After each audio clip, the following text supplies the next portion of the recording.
ലോകകപ്പ് യോഗ്യതാ മത്സരത്തിൽ പോർച്ചുഗലിന് തകർപ്പൻ ജയം. ക്രിസ്ത്യാനോ റൊണാൾഡോ ഇരട്ട ഗോളുകൾ നേടിയ മത്സരത്തിൽ അർമേനിയയെ എതിരില്ലാത്ത 5 ഗോളുകൾക്കാണ് പോർച്ചുഗൽ തകർത്തത്.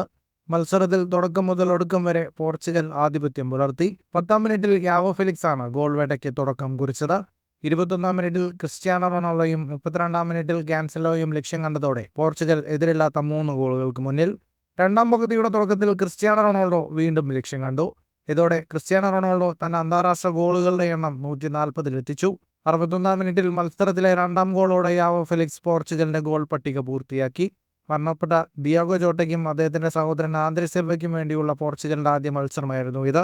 കളിക്കാരും സ്റ്റാഫും തങ്ങളുടെ ദുഃഖം കളിക്കളത്തിലെ പ്രകടനത്തിലൂടെ ചാനൽ ചെയ്തുകൊണ്ട് ജോട്ടയ്ക്ക് വൈകാരികമായ ആദരാഞ്ജലികൾ അർപ്പിച്ചു.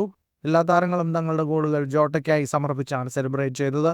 മത്സരത്തിലെ കണക്കുകളിലേക്ക് വന്നാൽ 71% ബോൾ പൊസിഷൻ പോർച്ചുഗലിനായിരുന്നു.